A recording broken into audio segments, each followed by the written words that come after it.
Amy, so I get to work with a Chicago broadcasting legend every day, and Amy. Oh, yeah, right. Yeah, and so Sure. the additional treat of getting to talk to a Chicago broadcasting legend is something. And how do I know Kevin Matthews is a broadcasting legend? Well, I mean, because I'm familiar with his career. Well, we Freebird. grew up with him. Yeah.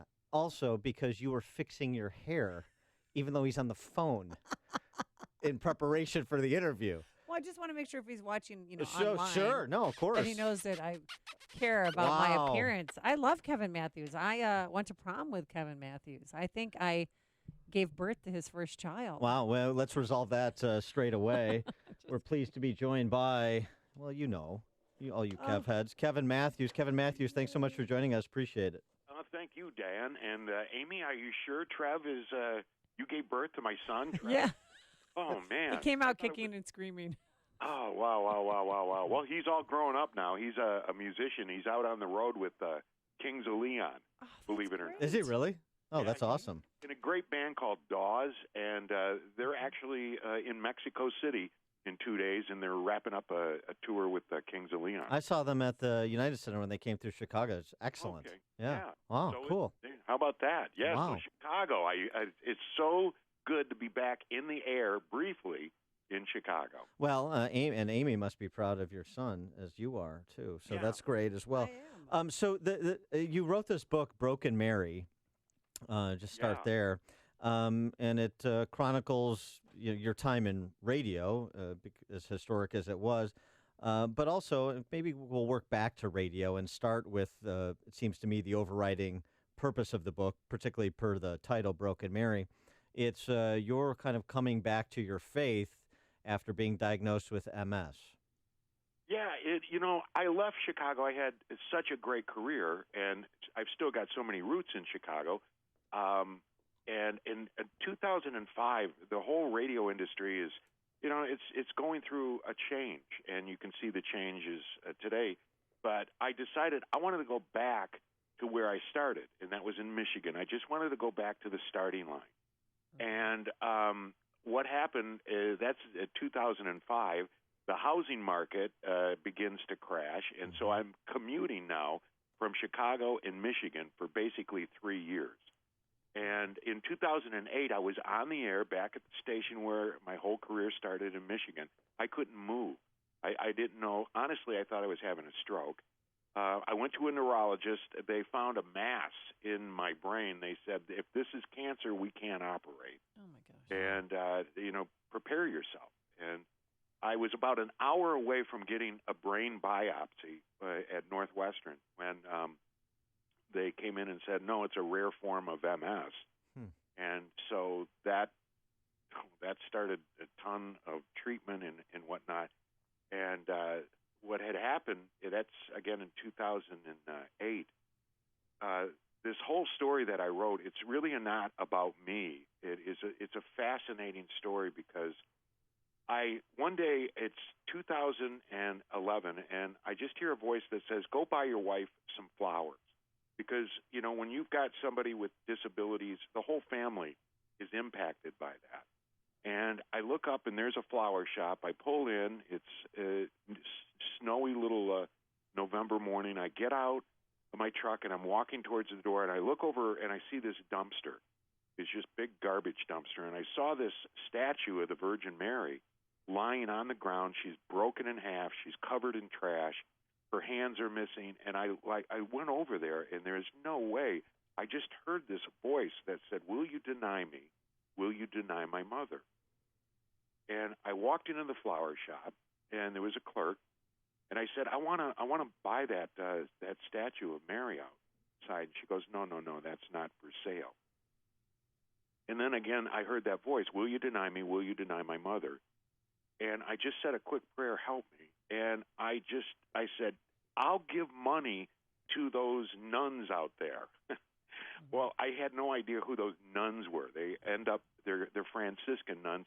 The lady, she goes, I know you, your voice, you sound familiar. You're the morning show voice. And I go, yeah.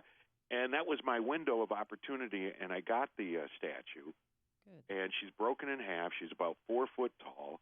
In the spring, a friend of mine, a priest, said, I know there's a monument maker that can put her back together. So I went out there, and he wanted to put new hands on her and fresh paint. And I said, no, she really reminds me of me, because at that time I'm so broken, with the MS. And I said, no, let's keep her broken. And she kind of represents everybody. And that's when we named her Broken Mary, and she was blessed. And the journey that this statue's been on in the last couple of years is totally amazing. Well, what is the journey with this statue? The statue is basically what has happened is people will take this statue and they will bring her into hospice, or they bring her in intensive care. She's going to tour prisons. She's going to go overseas. There's a big pro-life rally in Ireland. We are working on that. This statue has a life of its own, and it's amazing how this statue is touching so many lives, and it's powered by the Rosary, and how important the Rosary is. It's such an old form of prayer. Mary gave us the Rosary in the 13th century, and you don't have to be Catholic to recite the Rosary. That is just a very powerful weapon.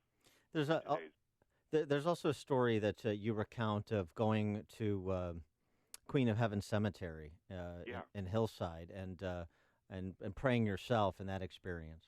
That cemetery. My wife and I, and if you look back at the history of that cemetery, it's over in Hillside. Mm-hmm. That's where Al Capone is buried, and it's just a huge cemetery. And I remember it was St. Patty's Day, 2009. I had to go out to Clarendon Hills to see an attorney, and it was St. Patty's Day. And normally I take the Stevenson, but I had to take the Eisenhower because of the St. Patty's traffic. And I hate the Eisenhower. So do I. God bless you. We agree. I hate it. So I get on the Eisenhower, and I hear this voice, go to the cemetery. And I knew exactly what cemetery. I go to Hillside. It's off Wolf Road. I drive in, and you can get so lost so easy. But I drive to this huge cross. And it's a beautiful morning. Just not a cloud in the sky. I sit there, and I get out of my truck, and I walk towards it, because I am really battered with MS now, and I don't know it's just tough. Am I going to be kicked out of radio? And I walked up to the cross, and I put my hand on it. It's gigantic. The feet, you've got to stretch. And I put my hand on, and all of a sudden I felt water just running down my hand and my arm. And my arm was affected by the MS. It was hard. It was numb all the time. I couldn't really use it. Well, it came back to life, and to this day, it just works perfectly. And I just said, I'm so scared. What do I do? And after that day, it just actually, I'm blessed to have this MS, because people have it so much harder in their lives. And I've met some incredible people. I've been able to help people that are diagnosed with MS. So it's a blessing. And suffice it to say, you're a proponent of the power of prayer. Oh, without a doubt. There's no question, folks, especially in the times we live in today. People are starving for spirituality. They really, really are. And this book, in 4 years, I finally met those nuns, those Franciscan nuns, and they, to this day, are dear friends, and we do so much together. One was a writing professor, Sister Lucia. I went out, and this priest said to Sister, hey, this guy's got a story. You should help write it. Well, I conned her in. I said, listen, Sister, you can write this story about Broken Mary. She goes, no, I'm not going to write it. You are. And we wrote it, and she produced it, and we sent it off to 3 of the biggest publishing companies, and all 3 of them wanted the book. The bottom line is, again, this is not my story. It's Mary. It's Mary working miracles. We ended up on Beacon Books, which is the biggest publishing company. The book has done really well. It's in paperback now. Yesterday, somebody wants to make a movie. It's just amazing, because it's called Broken Mary, A Journey of Hope. You can get the book on Amazon. And it starts when I'm 4 years old. How did I get into radio, and why the kind of comedy that attracted me at the time. You'll find out all this stuff, and it's just a motivating book. It's a beautiful book, and more so today, Mary, the power of the Rosary, is amazing to see where this goes. Kevin Mattews, a radio icon, a legend in Chicago. I have to ask: have you always had God and Jesus in your life, or Yeah, somebody said some to way or me another? recently, "Hey, when did you become a Jesus freak?" Oh, God. And I go, "Well, when I was 4, because I grew up outside Detroit, and at that time in the '60s, early '60s, it was just very volatile, outside and inside my house." And I was so young, and I was going to church, and it was a big building, and there was this guy named God, and I just wanted to literally every night, because I lived in a pretty violent household, I just wanted to die and go to heaven. So radio and some of the characters you ultimately created that were so popular was sort of an escape from that. Big time. Devon, Jim Shorts, all this stuff, yeah. And it's in the book how these characters came about. In fact, Jim writes 3 times in this book, and it was Sister Lucia who had that idea. Hey, why don't we bring Jim in? And it's a dichotomy that is very, very interesting. Just to close the loop, how are you doing health-wise at this moment? You know what? I'm not kidding you. I'm working out.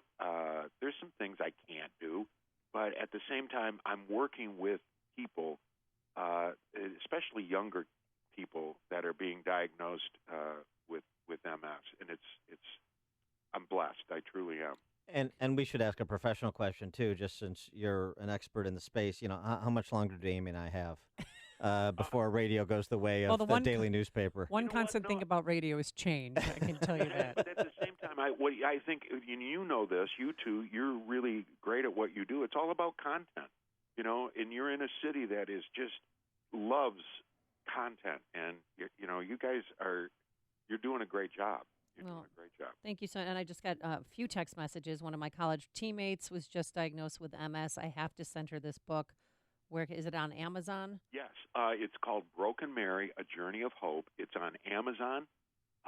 It's on Dynamic Catholic. You can get it on Amazon and it can get delivered. But I'm going to be speaking at this 2-day conference in Elmhurst on November 12th. I'll be speaking 11th and 12th. It's at the Clarion Inn Conference Center in Elmhurst, and I'm bringing the statue over. Oh, wow. Yeah, people can see the statue, and people can actually take this statue. Like I said, I think we're on our way to Ireland, and it's amazing how this statue is coming into people's homes, and the miracles that are happening around this statue.